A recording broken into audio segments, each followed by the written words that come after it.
Thank you and welcome to the show for today. This morning on Perspectives, I have Elise Moss, and we are discussing LGBTQ advocacy and Nashville artists. Elise is discussing her background, her education, her artistry, and ultimately the impact that she seeks to leave here in Nashville as an LGBTQ artist. And so, Elise, let's just get into this first segment. Just open it up for me. Tell me about your background, just early childhood, what baby Elise, kind of those years look like. Okay, so baby Elise was always into music. I was growing up on Aaliyah at the time, No Limit Soldiers, Missy Elliott. So I was always that singing child. I remember battling between wanting to do music and having that stigma of your parents want you to be a doctor, lawyer, go to college, go to school, focus on your education. So I've been able to have great education. I went to Park Avenue Elementary, went to Greymar Middle, ended up going to Hume Fogg Magnet School.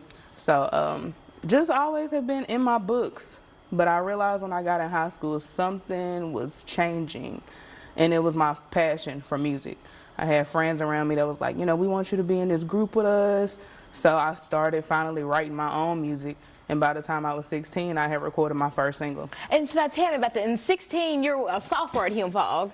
And so, yeah, now tell me, and especially as a young black lady with this artistry at Hume Fogg, just tell me about the process of just writing that first. Yeah. It was different. I went to Hume Fogg for the first 2 years of high school. In my third year, a lot of people don't know I graduated in 3 years. Oh. Graduated at 16, but I went to Hillsborough for my third year. So it was just a lot of transitions going on from my friendships and friend groups that I had at Hume Fogg. We didn't really get to be musicians at Hume Fogg. We had to be the academics.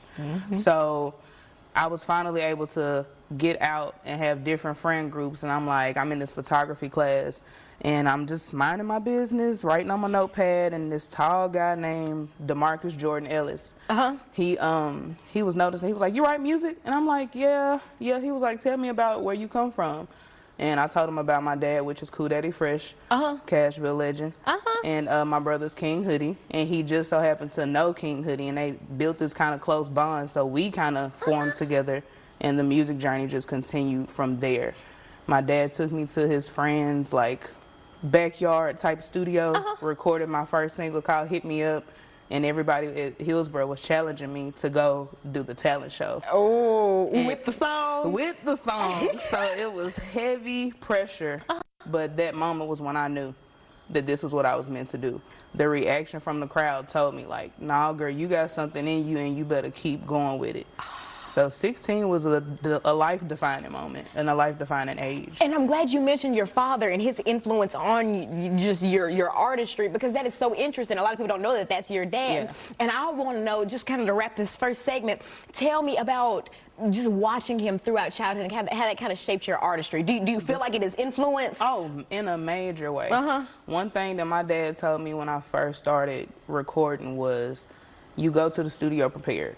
You don't go to the studio to write, because when you get there, the time starts, and you're paying for that time. You're right. So would you rather pay for time to write your music or record that music? You're right. And possibly get your music mixed and mastered in that time if you finished your song in enough time. So I just go in the studio with a structured mindset always.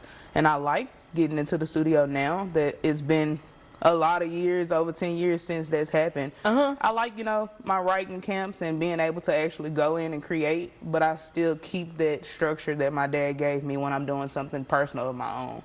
So, and have you worked on any music with him? Or we have. Me and my dad actually have a song in my old mixtape called Gifted Curse. It's All True Part 2. And I feel like that was his biggest single in Nashville at the time. It came out in 1994, which was the year I was born. So we kind of like remade that. But of course, Spinrilla took the mixtapes down. So they gonna get you with that copyright. They gonna get you with the copyright. But I just want to kind of wrap this first segment by I want you to tell me just in a sentence how you felt the night of that talent show. Leaving from there, tell me just a sentence that kind of summarizes what you plan to do with your artistry. And this will kind of end that first segment. But tell me just in a statement's worth, what you knew you were going to do after that talent show? Take this serious. Take this serious. Take this serious. And in our second segment, we're going to pick back up with how you took it seriously. We're going to talk about your artistry leading up to Soldier Heart, leading up to just your current ongoing events. We're going to talk about how you incorporate being a Black queer artist into your artistry and more. And I encourage our viewers to tune into the second segment of Perspectives, where Elise Moss and I will be discussing LGBTQ advocacy and Nashville artists.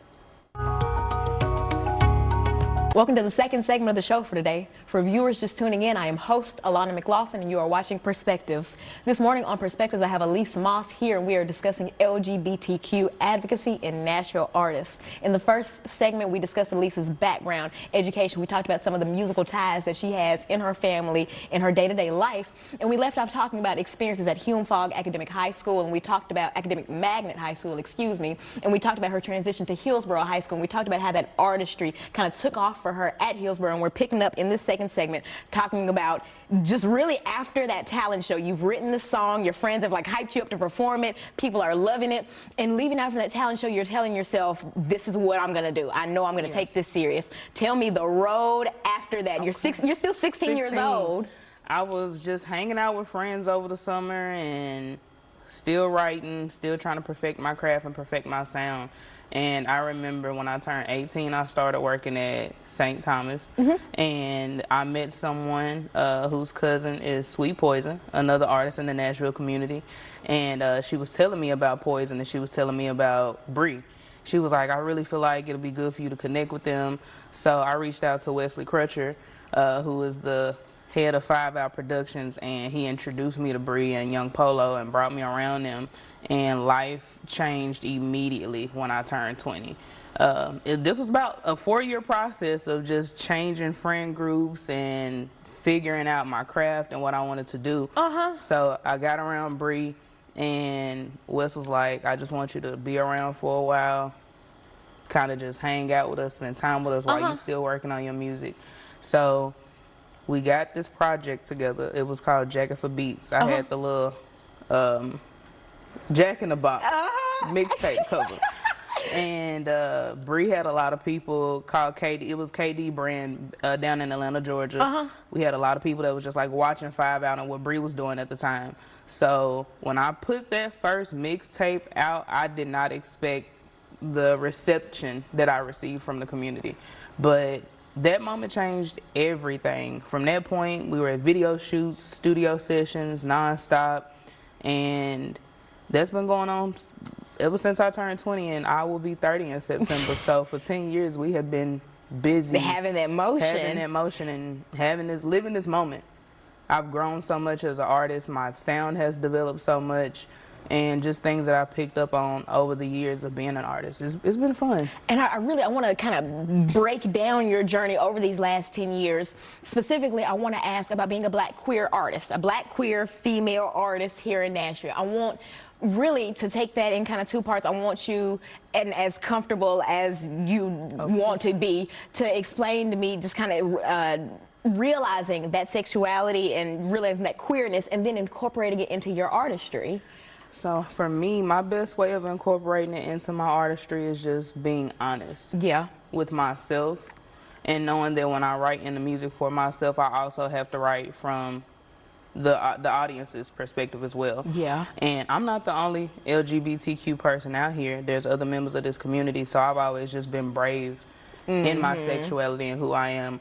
My family is very supportive. I came out at 16, so it was just easy for me to just be me. I don't even look at myself as being a member of the community sometimes, because it's just who I am as a person, and it's just my lifestyle. And I'm sorry, I hate to cut you off, but that makes me have to ask. I see you, and you mentioned bravery. I know that you are proud to be who you are. You look amazing. You're engaged. And it makes me think, as someone who is not necessarily a member of the LGBTQ community, I am often really curious about the personal processes that people go through to kind of discover that bravery. I know that you've just mentioned that you came out at 16 and had that support. Do you feel like a lot of other people are getting that same support? A lot of people are not getting that support, and that's where we go wrong as a community. I understand our parents and how they feel and this stigma in our households, but at the same time, you also raise your children to love. You raise them with love. So with that being said, no matter what the sexuality of your family member, whoever turns out to be, just love them no matter what, because we are all on an outside world trying to group up together to protect ourselves from everybody that does not look at this the same way. And me performing at Pride in 2018 was very life-changing and eye-opening for me. That was the moment when I knew it's really okay to be who you are. It was 17,000 people in attendance that year. And I'm like, maybe 20 of the people in that audience knew me, but when I got on that stage, I felt like everybody knew me and everybody loved me, and it's because of the bravery that I had to just go up there and be myself. And do you feel like, and this is actually a question I've had in my head, and for days I've been thinking about how to ask this. Do you believe that that bravery that we're talking about, we're kind of seeing a resurgence in that? I think of artists like Lil Nas X or Kalani, or just other artists, Janelle Monáe, who are like openly expressing their sexuality and their queerness, whether they're black or just, you know, whatever minority group. Do you kind of feel like we're in that era? We're in that era. Now we got some empowerment. We also have some leaders to stand up for us and let us know, like, it's not just us. And just because we are this, that does not mean we don't deserve the success and the opportunity and the light and the blessings that everybody else has. And to kind of really take home this second segment, tell me about the road to Soldier Heart. I'm going to spend that last segment really just talking about all you've done with, from the concert to just all the promotion. But tell me about the road to that. I want you to start by telling me the idea of this project. You're smiling. I can take it away. So Soldier's Heart started when I lost my best friend, October the 17th, 2020. It was the most traumatic journey I have ever went through in my life, and it caused me to grow in so many different ways. And I just wanted to, at that point, not even just be a voice for the LGBTQ community, but be a mental health advocate voice at that point, because I knew from that moment I had a story to tell. I had a story to share, but there are other people that's also going through what I'm going through, and I just wanted to save a life. And really, with that mental health, especially in the black queer community, not even just LGBTQ, do you notice that a lot of our black queer youth and just young adults are suffering from mental illness? Mental illnesses, depression. And I know that you're kind of like in the community, you're kind of more on the ground than I am. So kind of tell me what you're seeing from other peers who are queer, who are other creatives trying to make it. Are you seeing just that depression, that anxiety? Yeah. One of my friends, she still hasn't necessarily been comfortable enough to come out. And aside from just that, I'm seeing that there are other things that are going on in her life, and is hindering her being able to progress and move forward in her music world. And she is so talented. And it's just like, if maybe someone could help with the mental health portion of what's going on, maybe she can see the light on the other end of the tunnel. So mental health is something that we really have to take serious. And really have to just really make comfortable to talk about in the black community, because it's kind of taboo to even speak about. Yes. And in our final segment, we're going to come back just talking about that mental health advocacy. We're going to talk about Soldier's Heart. We're going to talk about the ANZ Blue performance, all the things you have upcoming, and ultimately ways that the community can support Gifted Queen. And I encourage our viewers to tune into the final segment of Perspectives, where Elise and I will be discussing LGBTQ advocacy and Nashville artists.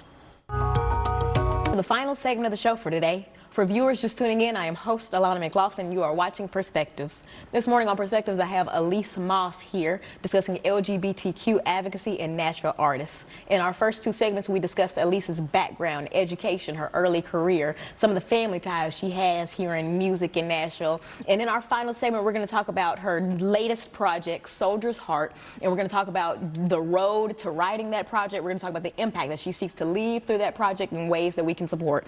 We're coming right back in. And to close our second segment, I had just asked tell me about really the inspiration behind writing A Soldier's Heart. You mentioned the passing of your best friend, and off camera we spoke that and we put a name to it. This was murder, and then this was gun violence, and I want to talk about now you actually writing this project, and I want to talk about how you incorporated those feelings into the project. You can tell me about specific tracks if you like, but just really tell me how you took those emotions and took really some of the things that needed to be said and put them in that project. My first single that I came out with on the project was Hostile.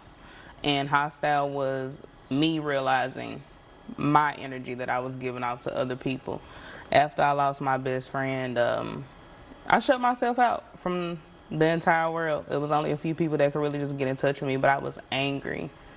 I was hurting, and I was like, this gotta stop. I was talking to my therapist, you know, kind of just really pull myself together and get back to life now, because it'll never be life then. It's just life now. Right. So just trying to adjust and get back. And Hostile, I wrote that to Oso. It was my personal record to him, just remembering the journey that we had and how supportive of a best friend that he was throughout these years of my career. Also saw the growth from 16 until now.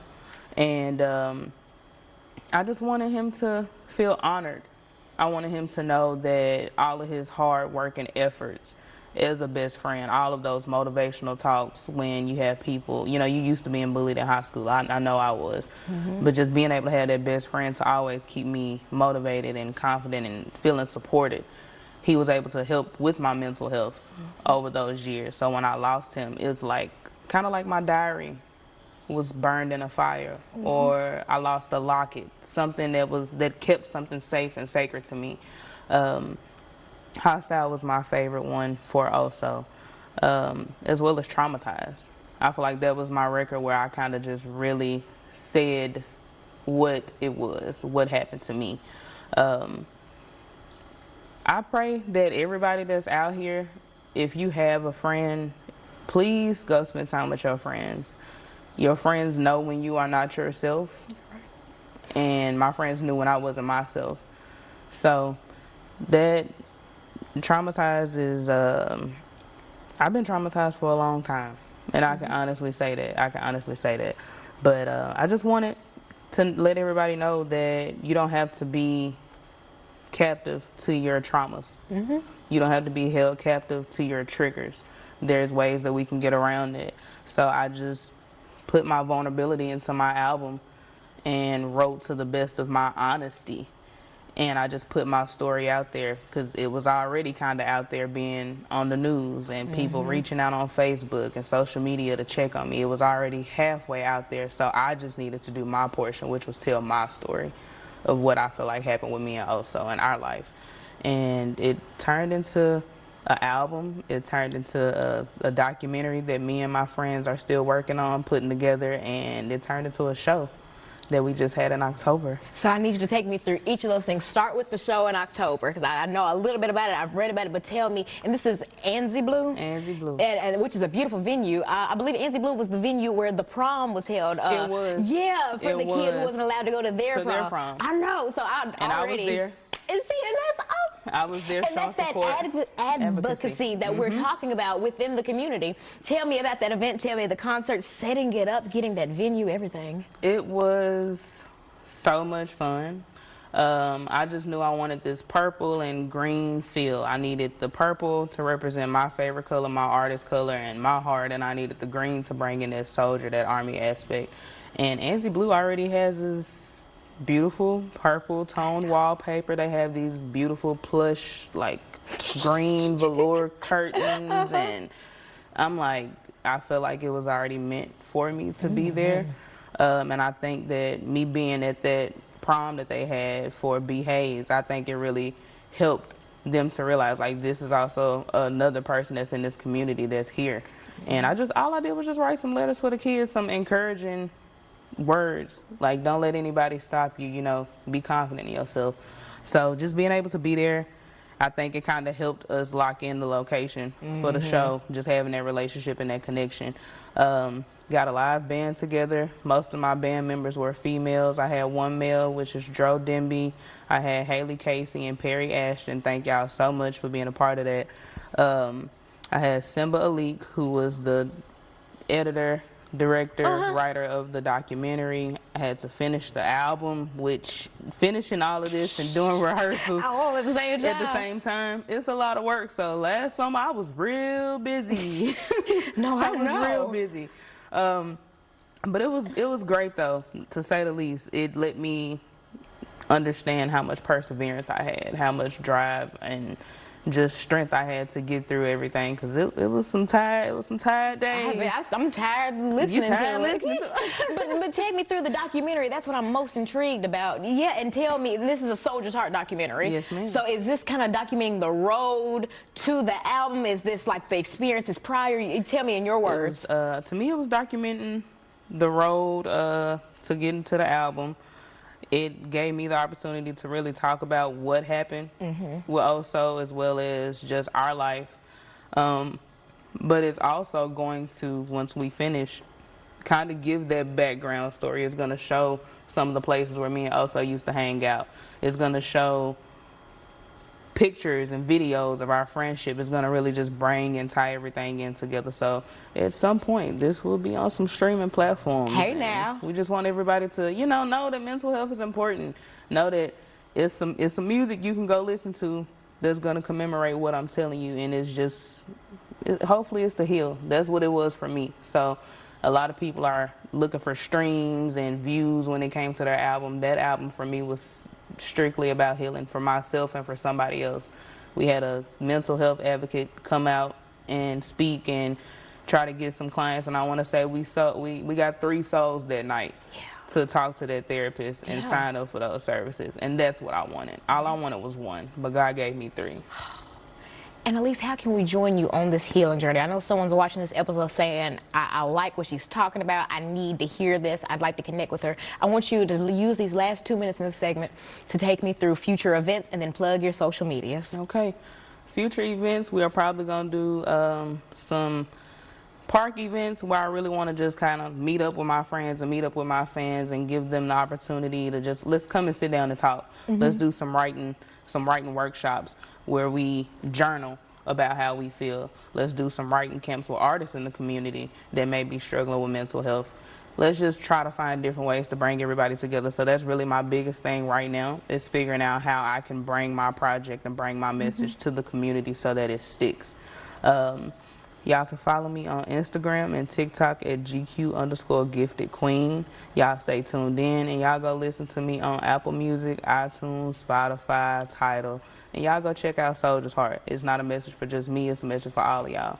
And Elise, thank you for just Thank sharing you. that story. I know that Oso is looking down, and now, excuse me, I know that he's proud of you. See, look, he just tied my tongues up right there. But seriously, thank you for sharing that story, and thank you for that bravery and for the advocacy that you do for not only yourself, but for Black queer artists here in town. Yes, you are ma'am. seriously awesome. And I can't wait to continue to connect with you, and I know our viewers feel the same. And to our viewers, thank you for allowing us this space to share woman perspective, and thank you for just allowing me just the opportunity to talk to the community and to share these good stories. Thank you, and good morning.